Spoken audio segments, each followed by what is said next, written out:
जैसे ही पुत्र कामेष्टि यज्ञ से दिव्य पायस यज्ञ स्थल से महल तक पहुंचा, राजा दशरथ ने अपने हाथ में पायस को थामा। महल की दीवारों पर हल्की सुनहरी रोशनी फैल रही थी और हवा में यज्ञ की आभा अभी भी बाकी थी। राजा दशरथ अपने गंभीर और ध्यानपूर्ण रूप में रानियों कौशल्या, कैकेयी और सुमित्रा के पास पहुंचे।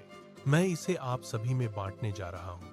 इसे ग्रहण करते समय भक्ति और विश्वास का संकल्प रखें। कौशल्या ने नम्रता और धैर्य के साथ हाथ जोड़कर उत्तर दिया, हे राजा, आपकी कृपा से हम धन्य हैं। हम इसे श्रद्धा और भक्ति के साथ ग्रहण करेंगे।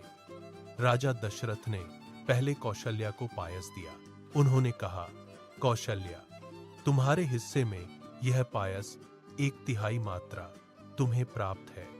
इसे भक्ति और विश्वास के साथ ग्रहण करो।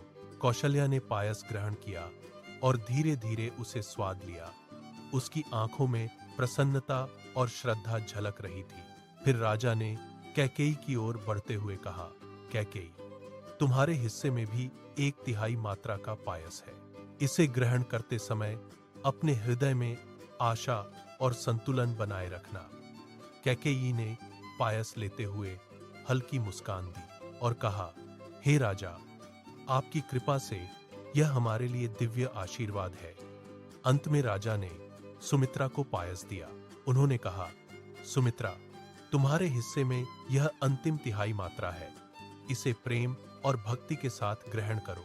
सुमित्रा ने हाथ जोड़कर पायस ग्रहण किया और उसके स्वाद के साथ ही उसके हृदय में भगवान विष्णु के प्रति गहरी श्रद्धा और विश्वास उत्पन्न हुआ। राजा दशरथ ने सभी रानियों को एक बार देखा और कहा, हे रानियों, यह पायस केवल संतान प्राप्ति के लिए नहीं, बल्कि हमारे वंश के लिए धर्म, भक्ति और न्याय का प्रतीक है। इसे ग्रहण करते समय आपके हृदय में विश्वास और संयम बना रहे। महल के हर कोने में शांति और दिव्यता का अनुभव हो रहा था। रानियों ने पायस ग्रहण कर लिया और उनके चेहरों पर हल्की मुस्कान और भक्ति का प्रकाश था। जैसे ही रानियों ने दिव्य पायस ग्रहण किया, महल में एक अद्भुत शांति और हल्की सुनहरी आभा फैल गई। घड़ी की तरह समय ठहर गया और हर कोने में हल्की दिव्यता का अनुभव होने लगा। राजा दशरथ महल के अंदर ध्यान और धैर्य के साथ बैठे। उनके चेहरे पर संतोष और अपेक्षा झलक रही थी। कौशल्या ने पायस ग्रहण कर लिया था और धीरे धीरे उसकी दिव्यता उनके हृदय में उतर रही थी। तभी हल्की चमक उनके गर्भ में महसूस हुई, जीवन का संकेतमयी प्रकाश। उन्होंने धीरे से राजा दशरथ की ओर देखा और कहा, प्रिय पति, भगवान की कृपा से हमारे घर में अब संतान का आगमन होने वाला है।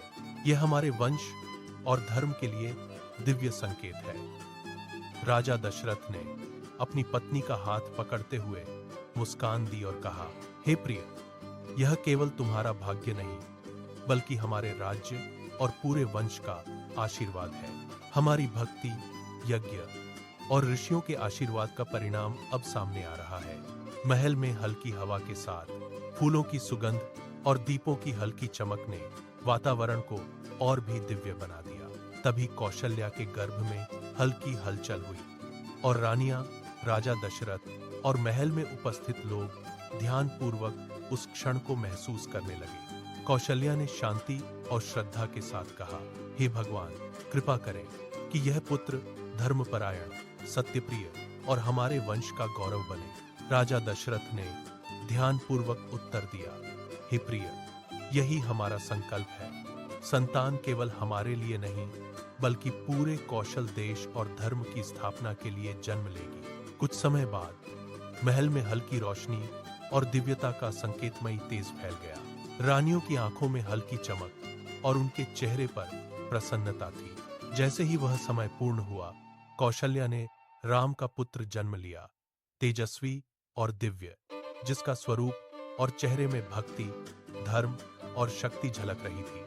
राजा दशरथ ने धीरे से हाथ जोड़कर कहा, हे राम, तुम केवल हमारा पुत्र नहीं, बल्कि पूरे कौशल देश और धर्म के रक्षक हो।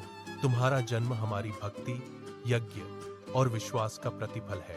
महल में उपस्थित रानियां और दरबारी प्रसन्नता और श्रद्धा से भर उठे। दिव्यता और प्रकाश ने पूरे महल को अपने में समेट लिया। जैसे ही महल में राम का जन्म पूरा हुआ, दिव्यता और खुशी की लहर पूरे कौशल देश में महसूस की जा रही थी। महल की दीवारें सुनहरी आभा से दमक रही थीं और हल्की हवा में पुष्पों की सुगंध महक रही थी। रानियां और राजा दशरथ अभी भी राम के जन्म की खुशी में लीन थे। तभी कैकेयी की गर्भवती अवस्था में हल्की चमक महसूस हुई। वह भी पुत्र की प्राप्ति के संकेत से उल्लासित हुई। उन्होंने राजा दशरथ की ओर मुस्कुराते हुए कहा, हे प्रिय, हमारी भी संतान जन्म लेने वाली है। यह हमारा वंश और धर्म के लिए एक और दिव्य आशीर्वाद है। राजा दशरथ ने उनके हाथ पकड़कर कहा, हे प्रिय, यह केवल तुम्हारा नहीं बल्कि हमारे पूरे परिवार और राज्य का गौरव है। भगवान की कृपा और यज्ञ की शक्ति का यह प्रतिफल है।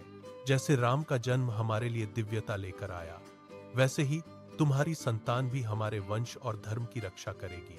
महल में हल्की सुनहरी आभा फैल गई। दीपों की चमक और फूलों की हल्की बारिश ने माहौल को और भी दिव्य बना दिया।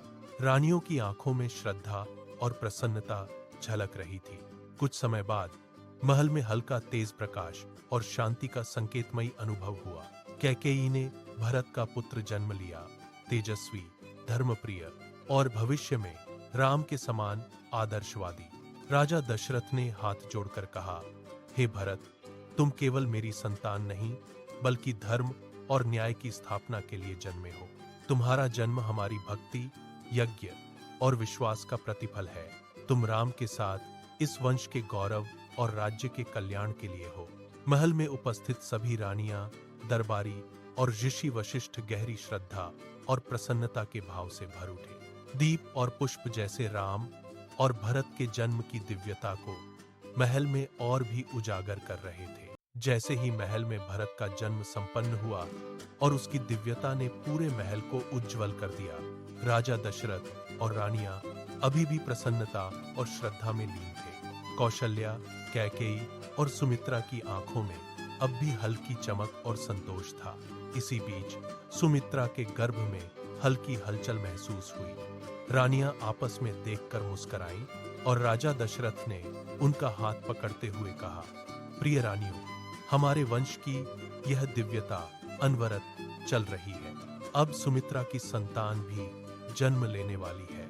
यह हमारे परिवार और राज्य के लिए एक और आशीर्वाद है।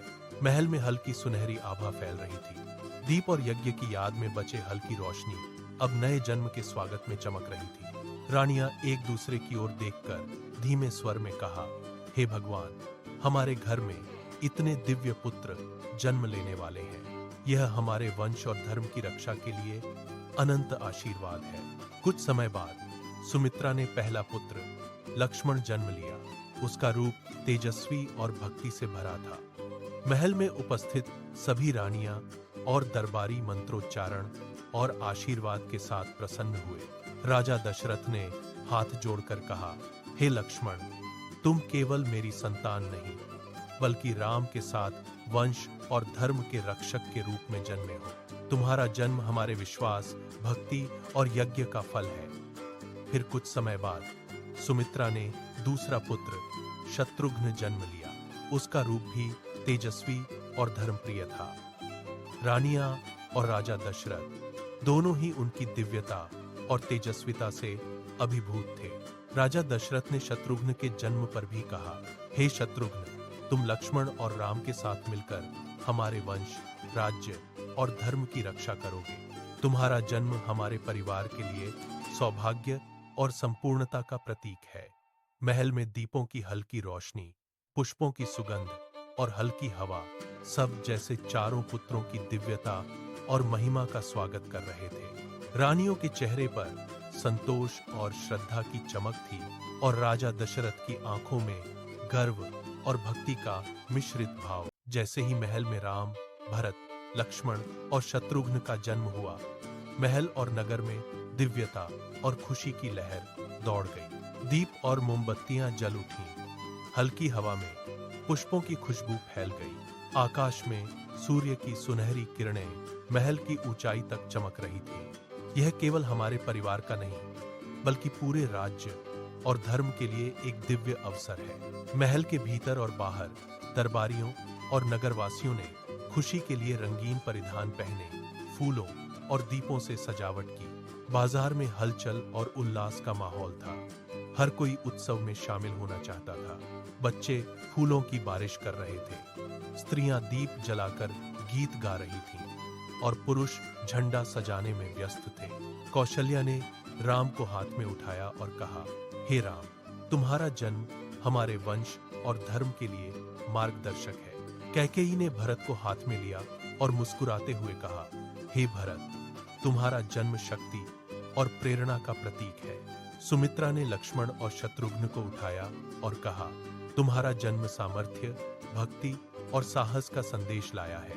महल के छज्जों और गलियों में दीपों की रोशनी, पुष्पों की बौछार और घंटियों की मधुर आवाज ने पूरे नगर को आनंद से भर दिया। राजा दशरथ ने मुस्कुराया और कहा, आज हमारे घर में चारों दिव्य पुत्रों का जन्म हुआ है।